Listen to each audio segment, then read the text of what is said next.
After I served her and went home, I couldn't sleep for 2 days. My soon-to-be ex started blowing up my phone and email with apologies and stuff. I just ignored all that stuff. It was hell. She offered everything she could post-nup. Swore she would never give up, promised she would never touch anyone, go to a therapist and a psychologist.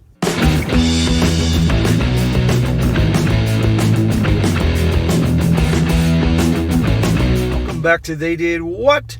Your source for the internet's craziest, most entertaining stories, where I go over them, analyze them, and most certainly make fun of them.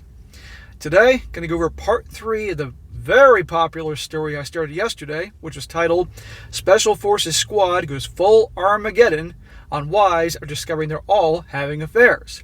And guys, let me tell you, I got one hell of a response in those videos. You guys certainly loved it. Not just part 1, but part 2 as well. And the amount of people that subscribed because of those videos, holy crap. But anyhow, this is part 3, and what we're going to go through is what's been going on ever since he dropped the bomb on his wife. For you guys, a quick recap, this is again the story about how this guy, he's in Special Forces, he has a squad of 6 dudes, and they all live pretty close to each other, they all hang out, barbecues, all that. And one day at a barbecue, he overheard his wife talking to all the wives of these guys about their affairs. They all cheat on their guys. I mean, completely despicable. Found out that they do it in their own houses, the motels and hotels they go to, in their own cars, all this. And as you can imagine, he was just destroyed over this. Eventually told his buddies, and when they let the emotions out, they all formed plans. A complete strike against all their wives to do everything possible to make it that they get as little damage to them and strike hard against all of them, like it was a mission to take out an enemy. And lo and behold, they did that. And in part 2, it went over him, how he did it, how he brought it all upon her and all that. And now we're going to follow up on where things go after this. And also in this particular update, he's going to go into a little more about his history with her, because I'm sure a lot of people were wondering what's the deal with him and her and all that. And definitely, like I said, this is one of the more interesting stories I've done in a while. So it starts off, or picks up, it's titled Update Number 3, Things Are Progressing. He says, thank you everyone for some clarity and advice. I'm going to write an update because people have been asking for it. But before that, I think everybody should know about ourselves. Me and my soon-to-be ex have been together since we were 5 years old. Her family was our neighbor, and we were childhood friends. We went to school together, and did our homework together, played together. Our families were close since we got to know each other. Holy crap, 5 years old. The girl next door, huh? Well, none of that anymore, huh? My father passed on because of an issue when I was 10 years old, and she spent all her time with me. We were as close as two people can be, at least that's what I thought. Neither of us dated anyone else. She was my first romantic interest, confessed when we were 16. I tried to hide it for a year or so, but when we told our families, they were like, duh, obviously we know that they were happy.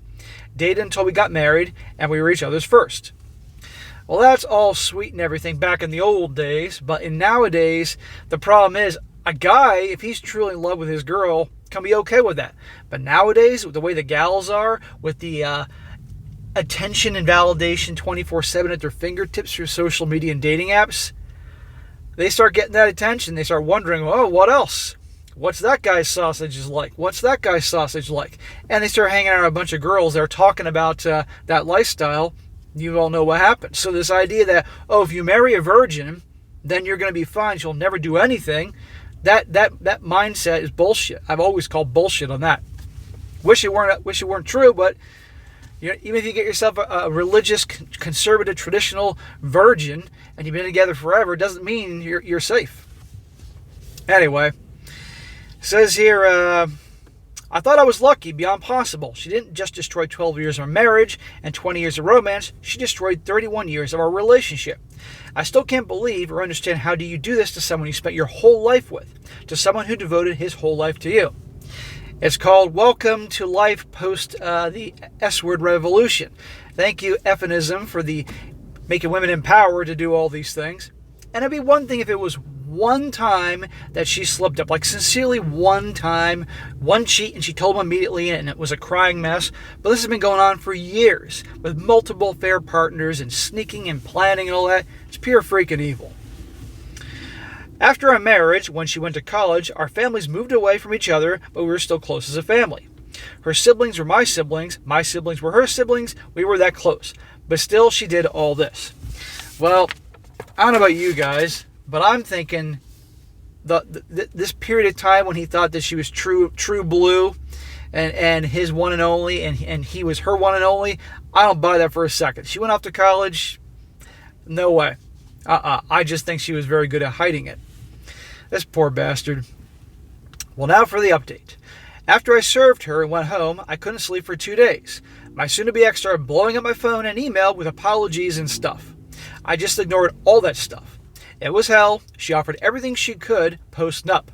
Swore she would never give up, promised she would never touch anyone else, go to therapy and a psychologist. Go to IC, full no contact with everyone, full transparency, get full medical checkup, offered one-sided open relationship, never leave home without permission, GPS tracking whenever she is out, only keep contact with approved people. He says, quit, change job, etc. I never asked for it, but she sent a detailed and signed confession and timeline. Good Lord. And notice that part when she offered him an open relationship. Isn't it amazing all these stories I cover, guys, both this channel and the other one? When these gals get caught, all of a sudden they offer everything under the sun to keep the guy from leaving and divorcing her and making her look like a fool. And a lot of times you can go hook up too to make it better. The guy didn't want to do that, right? And it goes to show she obviously doesn't love him that much if she wants him with other women, right? Trading him off like that. She just doesn't want the embarrassment and getting taken to the cleaners, which she will get. That will happen to her, all that. I felt as if the whole world would collapse. Constant thoughts of offing myself, insomnia, being unable to understand what I was feeling. It felt like hell, but I'm doing better now. I will keep in contact with my soon-to-be ex-in-laws because they are my family. They've been my family long before she was my wife. Well, that's great. He has a good thing with them. To be honest, I wouldn't want to see them for a very long time, but okay. I packed all the furniture the soon-to-be ex defiled on a truck and sent it to her parents' house. Took the marital bed and burned it and replaced it all. Good. I wouldn't want that in my house either. Soon after the soon-to-be ex realized that I'm not responding to her bullcrap, she tried to self-delete. She stabbed her left arm between bones, the radius and ulna. Her family got her to the ER and saved her life. If she really wanted to do it, I think she would have done it in a different way, and we all know it. This is probably, in my opinion, based on the stories I do, a way to do something, but not permanently cause permanent damage and to get his attention, to get him to feel bad. I drove 4 hours in the middle of the night to get to the hospital and waited until news of her being safe. Then I went back home. That's what she wanted. Believe me, if she really wanted to end things permanently, she would have done something more than stabbing her arm. The soon-to-be ex did sign the divorce papers when she decided to self-delete, so at least I have that. I immediately got the papers to my lawyer, and she immediately got them filed. Very good. A lot of guys might have stopped the mission, stopped the plan because of what she just did, but not him. A lot of stuff has happened since then. My mom came to live with me, and my siblings flew to me along with other families, and have been living for me for the last few weeks. My family is awesome. That is so great he has this support network. Then about a week ago, the soon-to-be ex did retain a lawyer who in turn contacted my lawyer. My lawyer told me that the court is likely to tell us to go to a MC, and it would expedite a lot of waiting if I went to the MC for at least a few sessions. I'm assuming that's marriage counseling. So begrudgingly, I went to, marriage counseling. The marriage counselor is an old, experienced lady who is also a psychologist. She's a friend of my mom's and was her therapist when my dad passed away. My mom got her to take my case in her free time as a favor. I saw the soon-to-be ex for the first time after that night when I served her the divorce papers. She was exhausted, had a giant bandage on her arm, she looked weak, shriveled, and had bloodshot eyes. She was shaking and her voice was hoarse. I took a deep breath and took a seat after introduction, and the marriage counselor asked please to tell me how I feel. To talk about how he feels, how much time does she have? I looked at the marriage counselor and asked, does she really want to know? I mean, the soon-to-be ex tried self-deletion just recently, but the marriage counselor insisted. So I explained it in the best way I could, and I took inspiration from here. Reddit posts and YouTube videos and tried to articulate the best way that I could. I told her that the moment I discovered her actions, it felt like she had tied me to a surgeon's bed and started sawing my legs off. And each discovery and each lie, I felt like a stroke of the saw cutting through my skin, muscles, and bone.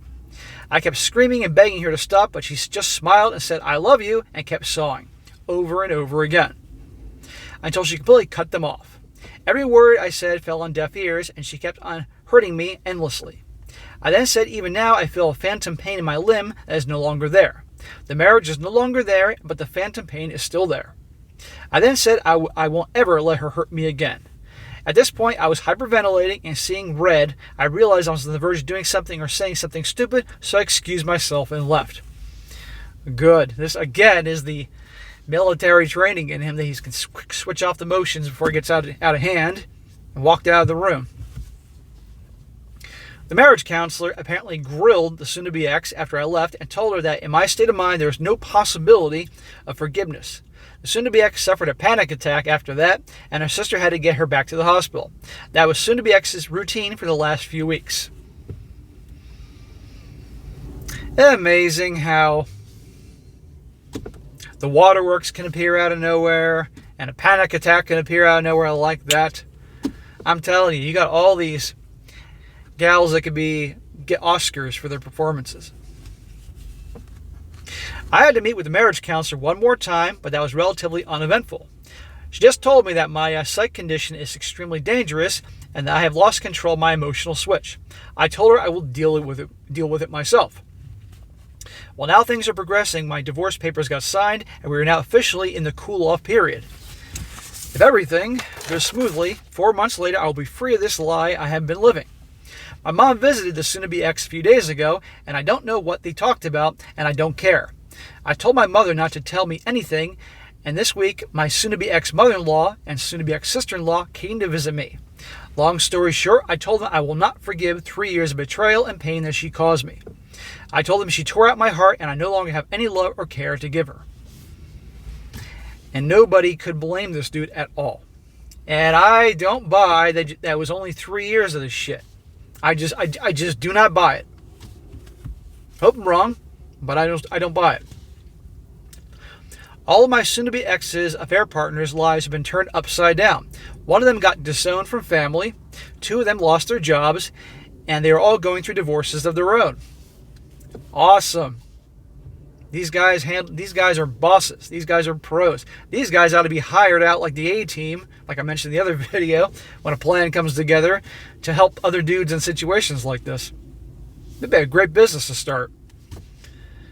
Honestly, their lives are going down the crapper, and I will take whatever chance I can to make it even worse. One thing that perplexes me is that my soon-to-be ex didn't try to manipulate me or gaslight me. That's weird, honestly. I prepared for a whole script of all her possible manipulations and my replies to all that BS. That's interesting, because the other guys he mentioned, some of them got the wives twisting things around and making them out to be the bad guy, the usual manipulation, gaslighting BS. But not, maybe his wife knew. Don't cross it. This guy's obviously the leader of his squad, so she learned don't mess with him. As for my buddies, their divorces are going well, except for one buddy with a kid. His soon-to-be ex is a monster, and I will call her Queen Bee. What is B, bitch? Queen Bee from now on. She tried everything. Gaslighting, manipulation, lying, and everything. She even tried to use the kid. Luckily, after some false negatives, we got positive results that he is indeed his son. Apparently, she was the instigator of all this. She was the one who corrupted all of our soon-to-be exes, and now even her family has disowned her. She got kicked out of their homes as well, and she is currently living in her car. Well, living in her car, that's some well-deserved karma. Although I have a hard time buying all this, because I thought the military was a lot more, I don't know, obviously they don't want turmoil in the marriages, and obviously I think they, from what I've heard, are pretty easy on the wives, even if they are the ones ruining the marriages, but okay. She gets what she deserved. He says, as for me, I'm looking for an early deployment. I think getting away from it all is the best distraction for me.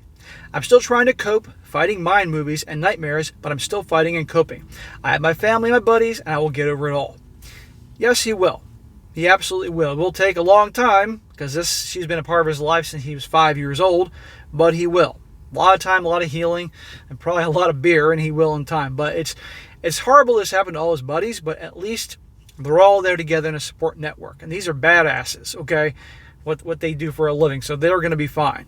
And again, he's got the support of his family as well. But I do think being deployed and getting out of there for a while is a damn good idea. Absolutely. And he says, one thing I forgot to add. When my mom came to visit the soon-to-be ex's family, I sent a letter with some questions on paper for her to answer.